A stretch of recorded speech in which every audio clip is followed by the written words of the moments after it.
speaking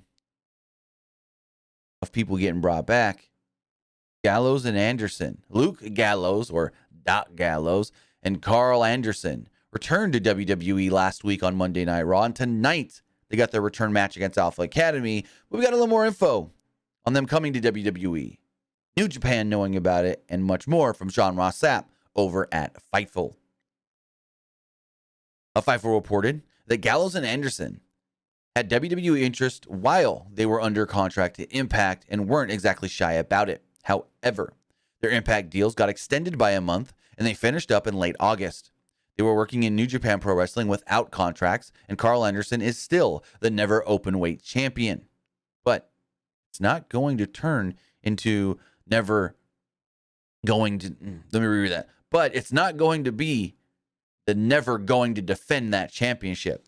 Fightful has reported that the Good Brothers were working in New Japan Pro Wrestling without contracts and had committed to dates through January's Wrestle Kingdom show.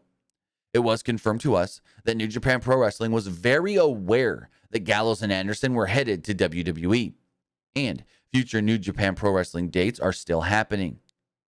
We've even heard from one side that there are hopes that the January 4th Tokyo Dome show is still on the table, but a lot can happen between now and then. I know Fightful had another report last week that basically Carl Anderson told them himself, I pretty much expect to be working Wrestle Kingdom this year. This report here goes on to state, we're told that Anderson and Gallows were only under a verbal commitment in Japan, and those duties are being allowed to be fulfilled. However, they have officially signed with WWE, here's the big kicker, for what is said to be a, quote, big money deal. Now, if you guys remember back in 2019, that infamous match in the, or not match, but what's the word I'm looking for?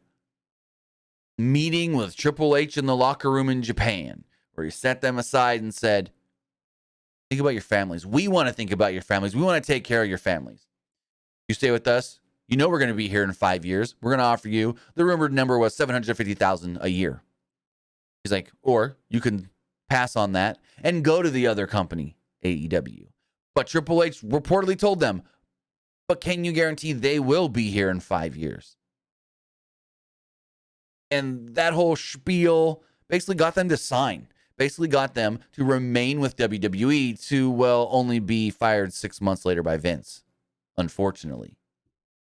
And as we've learned over the last couple of years, Triple H had nothing to do with the firings. Triple H, for the most part, knew nothing about who was getting fired, as we learned with Samoa Joe. Samoa Joe got released, and immediately Triple H was like, whoa, you guys are dumb. I'm bringing him back, and I'm bringing him to NXT. So, big money deal? What does that mean? $750 million a year? I don't know. But it can't be any less than $750, I would assume, especially if that was the number they were given last time. We'll see if they work the Tokyo Dome on January 4th, and hey, if it was me, I would be WWE going, you got Gallows and Anderson. But we've also got other guys that you would love to have, like a Finn Balor, like a AJ Styles, like a Shinsuke Nakamura. Now, say WWE allows other guys, because remember, Wrestle Kingdom's a Wednesday, Thursday, because it's 4th and 5th, Wednesday, Thursday.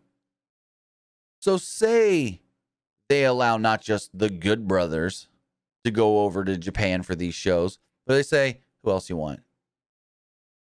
And they get like a Finn Balor. Will he be Finn Balor, or will he be Prince Devitt?